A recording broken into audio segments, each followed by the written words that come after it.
falsehoods and GOP efforts to restrict voting. The president's most forceful attack yet on what he calls the big lie, Donald Trump's claims of voter fraud that Republicans have seized on to pass ballot restrictions in 17 states. The president asking the GOP, have you no shame? Late today, Texas Democrats meeting with Vice President Harris after fleeing their state to block new restrictions. Republicans voting to arrest them. The COVID surge in the U.S. and growing concerns for children not yet eligible for the vaccine. In one under-vaccinated state, 10 children with the Delta variant on life support at alarming clusters at summer camps. The biggest jump in the prices you pay in 13 years. What's causing the massive rise in inflation? Weather extremes, the largest wildfire in the U.S. this year, exploding to over 200,000 acres. On the other side of the country, a flooding emergency. Stranded residents rescued by boat. The deadly mall shootout. 2 U.S. Marshals hit with gunfire. What we're learning. Our series Red, White, and Green. As more states legalize marijuana, are employers keeping up? And the co-workers with a life-saving coincidence inspiring America. This is NBC Nightly News with Lester Holt. This Florida woman allegedly refusing to wear her mask, and how long masks are expected to last on planes.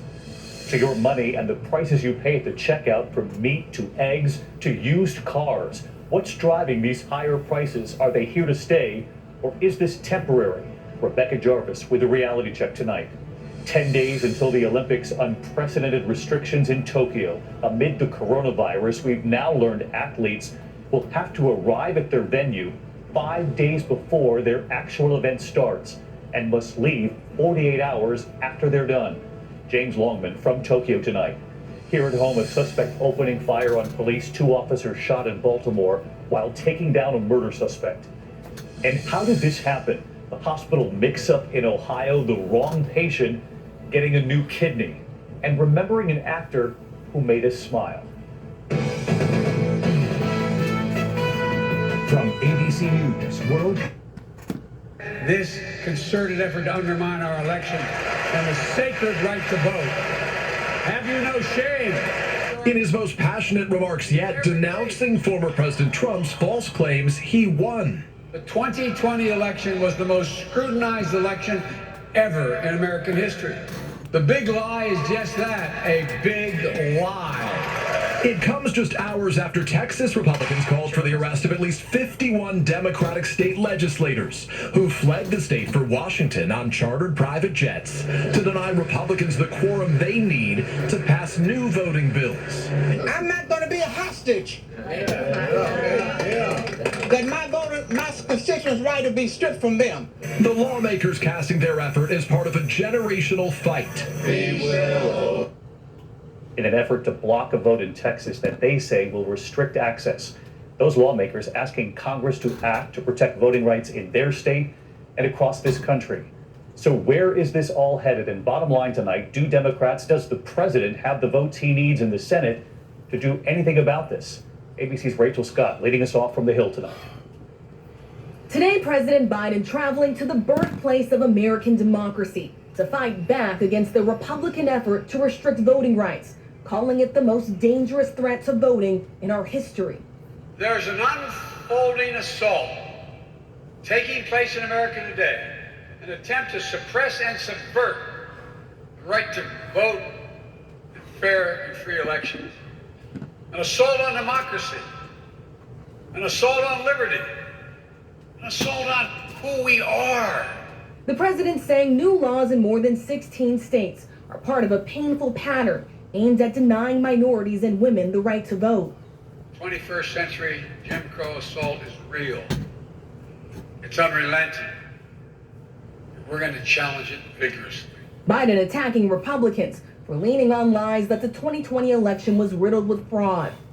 No other election has ever been held under such scrutiny and such high standards. The big lie is just that, a big lie.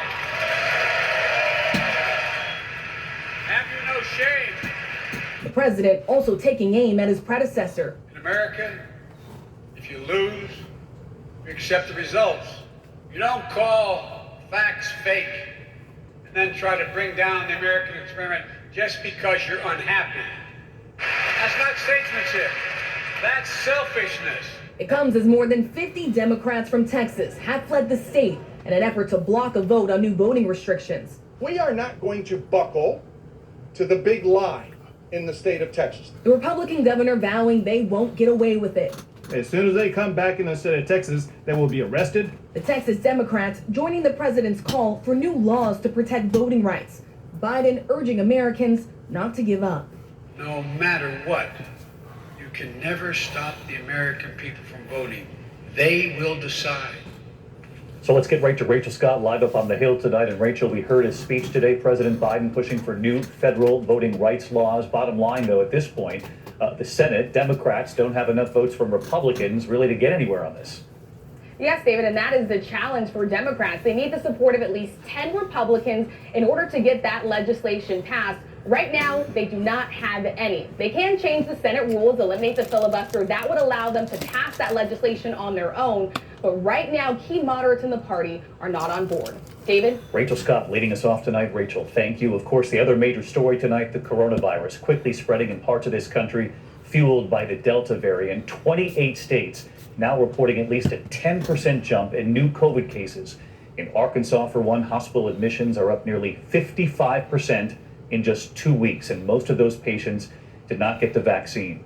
The numbers tonight, 184 million people have received at least one dose, 65% of everyone 12 years and older. Tonight, there's also news coming in on both the Johnson & Johnson one-shot vaccine and the Pfizer vaccine. We have it all covered for you. ABC's Alex Perez from Little Rock tonight.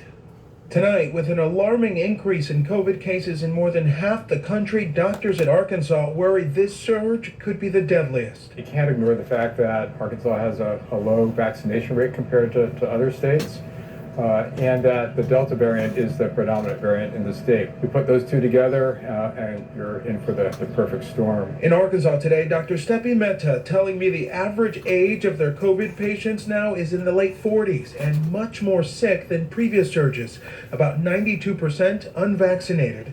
Arkansas, one of 30 states with less than half its residents fully vaccinated.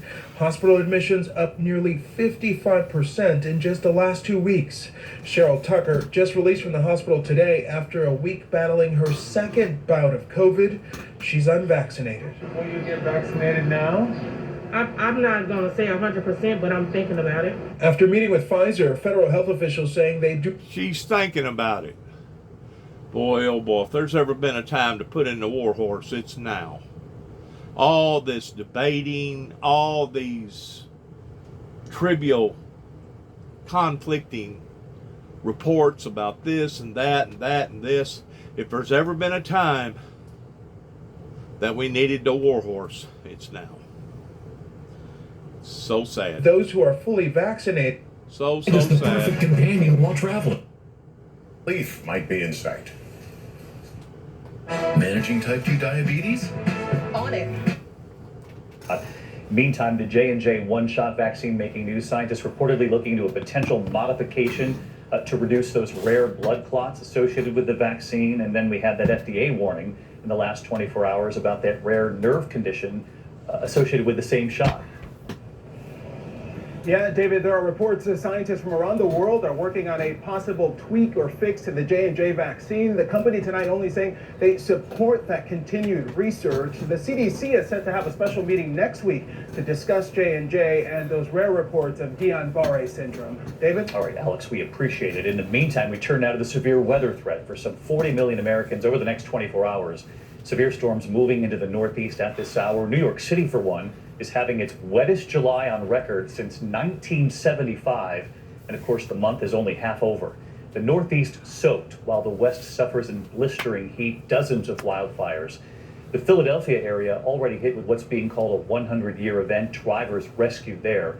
Torrential rain causing a partial bridge collapse in Seneca, Illinois. A harrowing rescue for the driver of this truck. And in the West tonight, as I mentioned, California's river fire burning across 2 counties near Yosemite. ABC's Ariel Reshef tonight on the Tale of Two Countries. Tonight, new severe storms threatening the Northeast after pummeling the Mid-Atlantic. More of the same today. More rain, more storms. Thunderstorms stalling over the Philadelphia area overnight, turning into a flash flood emergency. Up to 10 inches of rain in spots in just a few hours, swamping the evening commute. So that water right there is probably about 36 inches deep. First responders and marine units rescuing families from their flooded homes. The National Weather Service calling the extreme flooding a 100-year event. And in the West, harrowing images of residents fleeing the out-of-control bootleg fire in Oregon that's now more than 200,000 acres. It's scary. It's enough to make you cry. It's enough to make you sick to your stomach. Our Will Carr at Beckworth Complex fire north of Lake Tahoe. 2020 was a historic fire season here in California, and we've already seen a dramatic jump in fires at this point in the year. We've also seen 100,000 more acres burned, and this fire season is just getting started. Experts say these extreme fires and floods are the new normal. It's important to note that these events are not anomalies or outliers. They're indicators of what we continue to expect. It's no longer just about stopping or slowing the changing climate, it's about adapting to climate change. And here in New York City, we've received nearly 9 inches of rain in just the first half of July. That's twice the amount we normally see for the entire month. Storms are expected to move into New York City tonight.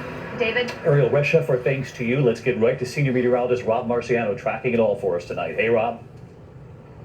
Hi, David. You know, in summer, these systems move slowly, but we are really stuck in this rut of western heat and eastern humidity and heavy rain. The active spots tonight, again, the Northeast and the Western and the Great Lakes, where we've got a severe thunderstorm watch out for much of Pennsylvania and Western New York. Could be a rough next couple of hours. You don't expire until 11 o'clock tonight. More scattered storms tomorrow, but the focus for severe weather will be across Chicago, Green Bay, Des Moines, Lincoln. Could see some tornadoes as well. In the west, the heat is still on, but it retreats inland, and we also have a monsoon that will cool off the southwest, but that'll also bring a flash flood threat and more dangerous fire-starting lightning.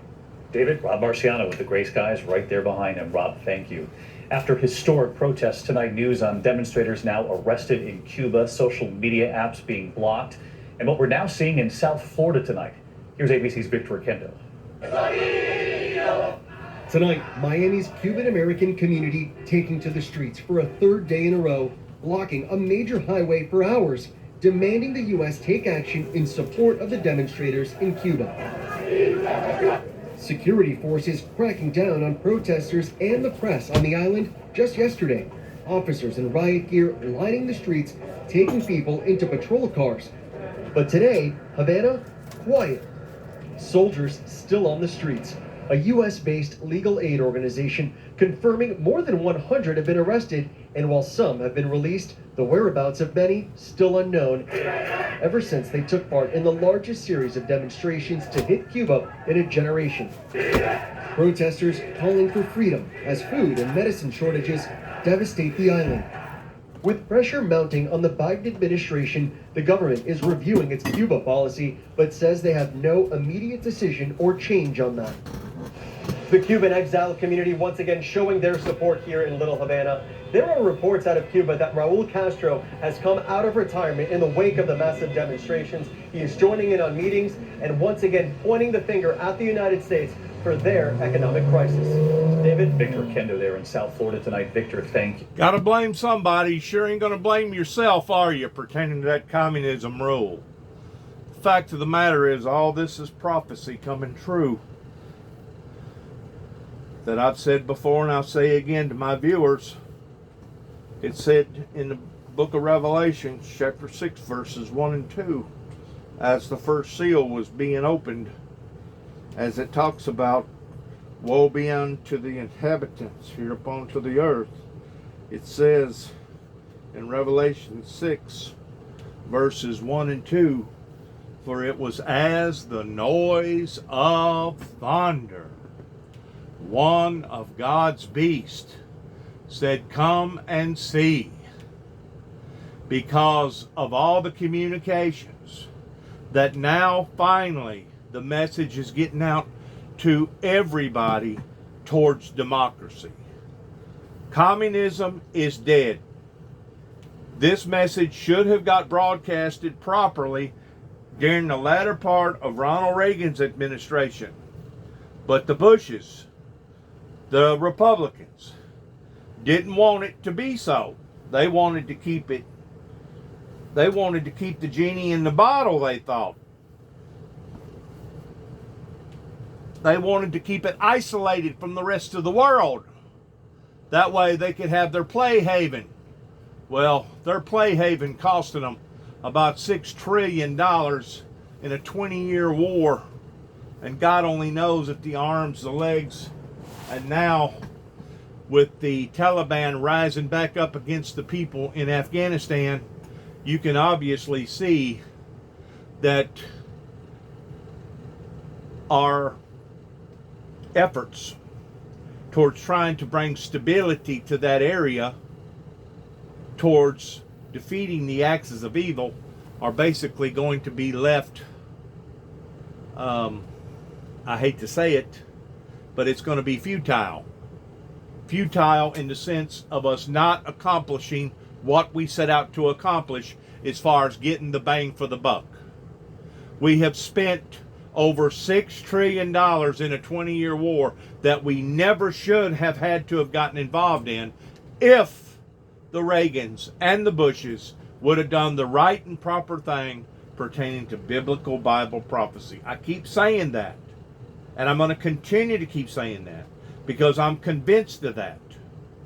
There's nothing that will convince me of anything any different other than the fact that right now the whole world should be in a state of peace and utopia pertaining to prosperity for everybody. But they didn't want to play that game.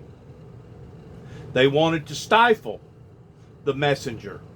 They wanted to make it hard on the messenger. Even my own people right here in Weakley County, Oklahoma, and Kentucky wanted to destroy the messenger because they didn't like the message that the messenger was bringing forth.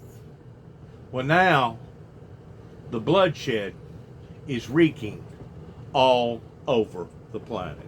In South Africa tonight, the worst unrest in decades. The death toll rising to 72, more than 1,000 arrested in a wave of violence, sparked by the jailing of former President Jacob Zuma for corruption during his time in office. Police firing rubber bullets at protesters, the tensions worsened by lockdowns and economic hardships during this pandemic. Back here at home tonight, and a new report from the FAA reporting an alarming rise in unruly passengers. Nearly 150 incidents reported in just the last week. Here's ABC's Gio Benitez. Tonight, as summer travel approaches pre-pandemic levels, the FAA telling us the number of unruly passengers increased by almost 150 in just 7 days. Once more, the people here in Weakley County, Tennessee, didn't want peace, beginning with the prior governor that used to live in this area over in the Latham, Palmersville area. This was a joint effort by various politicians that wanted to do away with the message coming out of the Bible. They wanted to make things extremely difficult for the messenger. Now it's all backfiring. 149 reports in only 7 days pertaining to air marshals of people having major disturbances up on airplanes. That should be telling everybody where we are right now, not only as a nation, but as a society on this planet. That should be all kinds of red bells and red flags and all kinds of sirens going off towards just exactly what is going on. I'm going to tell you what's going on.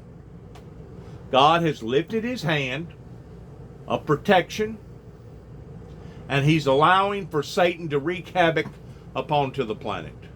Just like it talks about in Revelations, that in the last days Satan will rise up in great wrath because he knoweth his time is short. Once more, it was the politicians here in Weakley County and Tennessee and up in Washington, D.C. that wanted to play games with God, that wanted to play games with biblical Bible prophecy. It was various preachers that knowed of the truth, but remained silent by thinking that eventually they would wear the messenger out because they didn't like the message coming from the messenger, which is myself.